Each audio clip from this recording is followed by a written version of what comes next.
Hello and welcome to the next episode of my Learn With Me Hydrasynth series. This is episode 17, Macro Controls.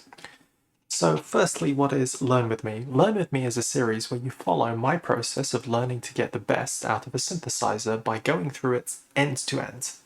In this case, it's the ASM Sound Machine's Hydrasynth Explorer, a compact, powerful, sound design forward digital 8-voice polyphonic synthesizer with a polyphonic aftertouch mini keybed. So far I've talked about the build quality, about the control paradigm, about the signal flow. We've looked in detail at all of the signal flow modules, as they call them, and we've looked at the mod matrix and the voice parameters. Today we're going to be looking at the macro parameters. So to get us started, I'm going to quickly design a sound. So the sound will be a simple one. It's going to be probably pretty similar to the lead that I used last episode. So I'm going to turn up a second oscillator. I'm going to bring in some of this analog mode. I'm going to use, this is going to be unison. There's some detune, add some stereo width, randomization, some glide, it's probably okay. I'm going to leave that in chromatic. We need some envelope, but that's fine.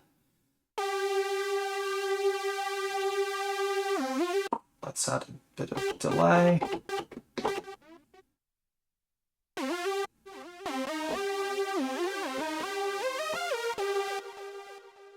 Okay, not sounding too bad.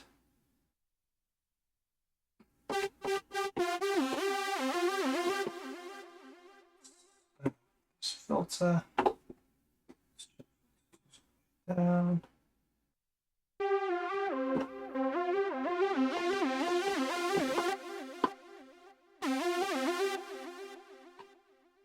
So could have probably saved the patch here, but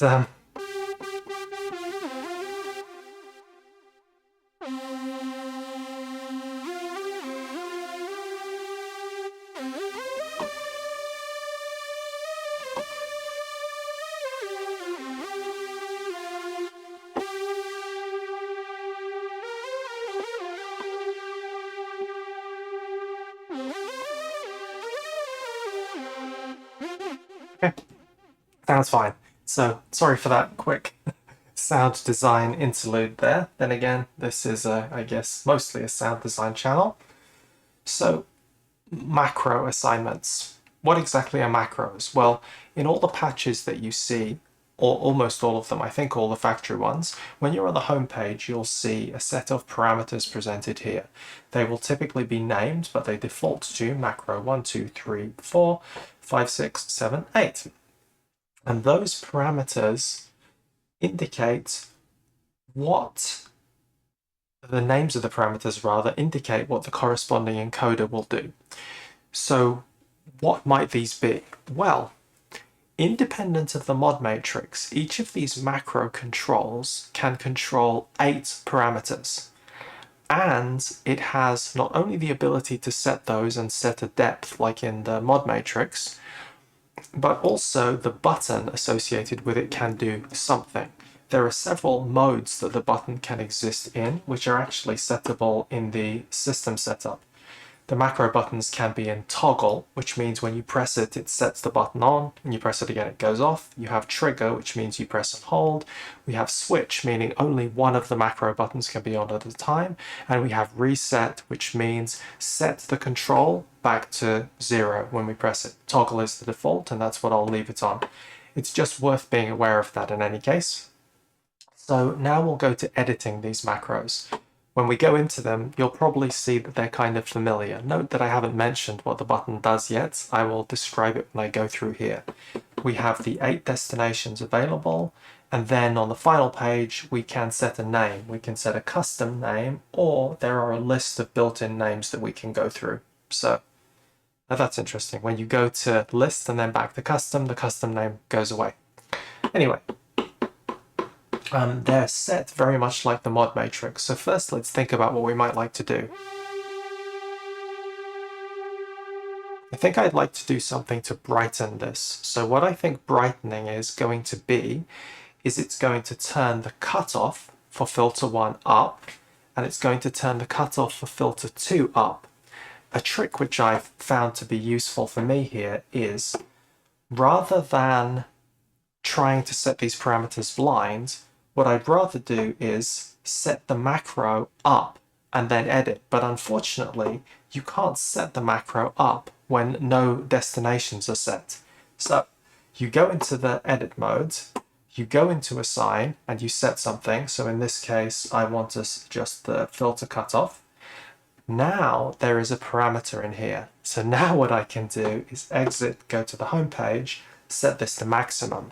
So now when I'm editing in the macro assign page, I am setting the maximum value of any given parameter that I'd like it to reach. So that's a little hint there for you.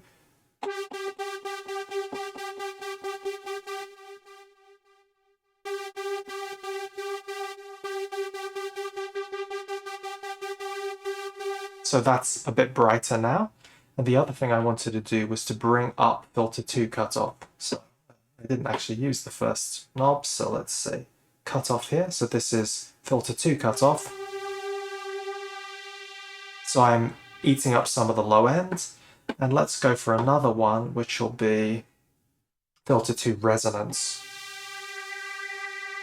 So the resonance increases there. So now I exit this and go to the front page, turn this down.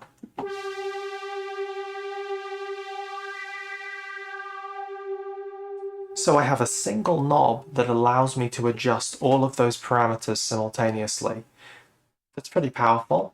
I'm not too happy about the name second, so let's see if I can quickly find something better in the list of names.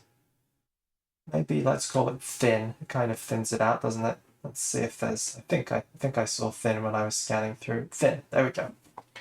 Okay, so we have a macro called thin, and this is saved with the patch. You can specify whether the value of the macro is saved or they remain at 0. So I mentioned also this button.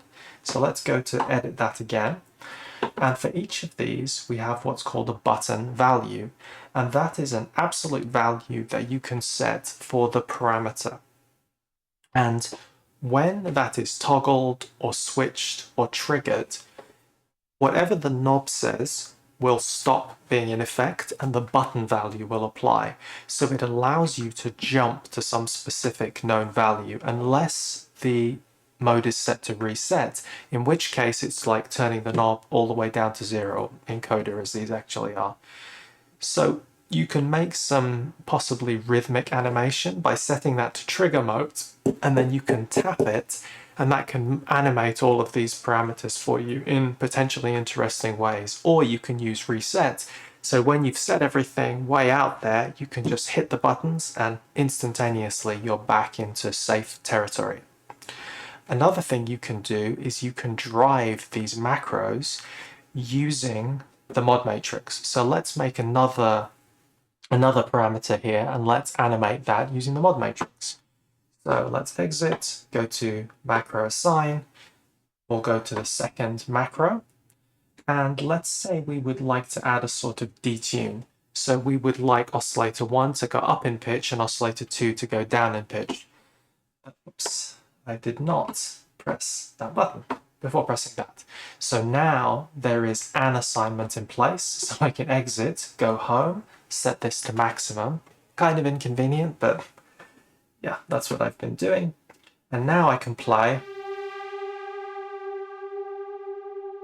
So 3 may be a bit excessive, but we'll just give it a go. Because they're both going. Maybe 2.5 is just a little better.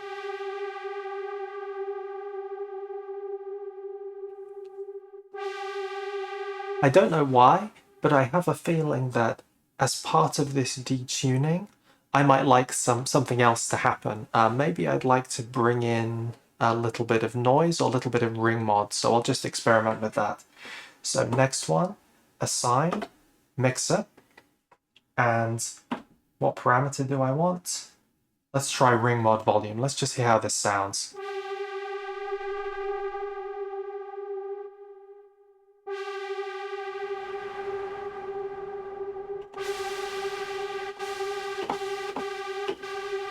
Noise volume I'm much more happy with. So we're getting a detune and we're getting noise coming in. So that's set. Let's see if we've got a name for it. There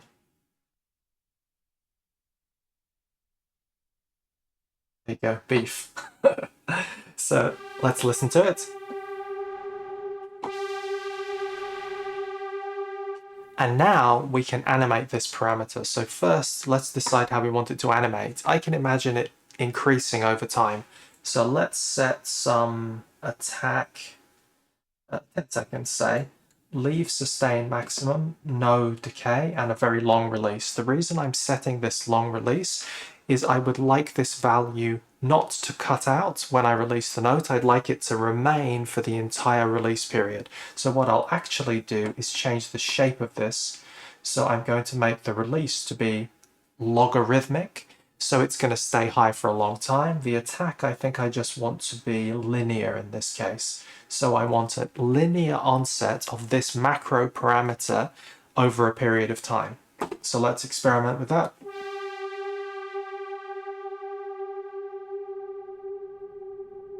Maybe 5 seconds is more appropriate. So, oops, that was 3 I was going to use. So let's set that to 5-ish seconds.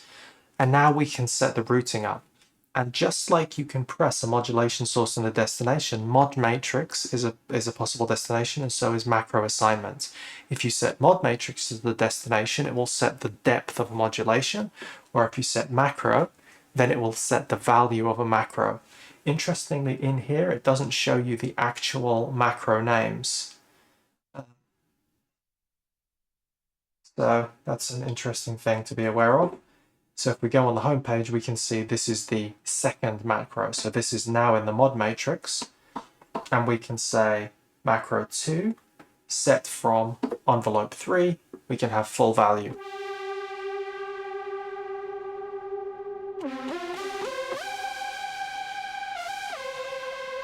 Let's go home.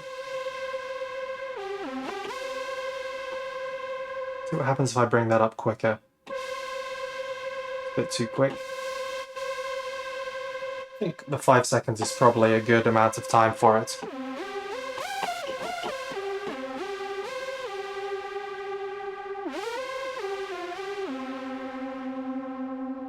So that's only 2 macro assignments that I've done there, but I think it's illustrated what you need to know to make a macro.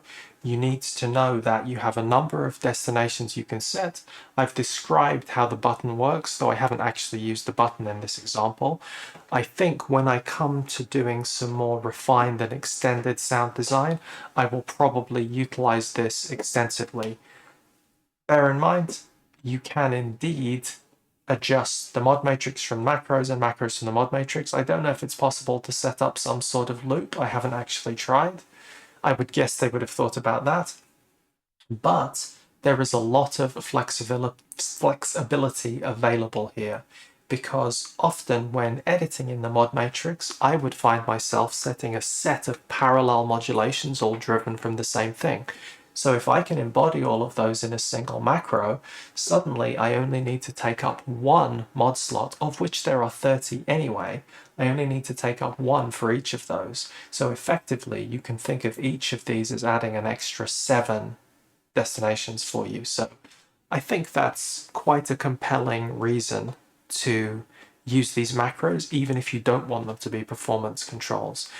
But it is my opinion that as a very sound design forward synthesizer, doing live sound design is a little bit inconvenient because of the large parameter count. I think it's managed well, but I don't think it's the easiest thing in the world to dial in a sound on the fly. But it is very good at designing complicated sounds offline, including complex modulations like note on and note off velocity, poly aftertouch, macros, expression pedal, mod wheel, pitch wheel. You can make a sound which has extreme expressivity and extreme playability, such that I think you could do a full set with a single patch. just by working the macros, working the aftertouch, working the velocity, working these controls, working a pedal. Yeah, so I think that brings us to the feature investigation side of this, the end of that. Except maybe random mode. I haven't actually gone into any depth about that, but I guess I'll demonstrate it quickly for the sake of completeness. You can hold random and you can press a section button and it will randomize those values. You press random again and it's done. So now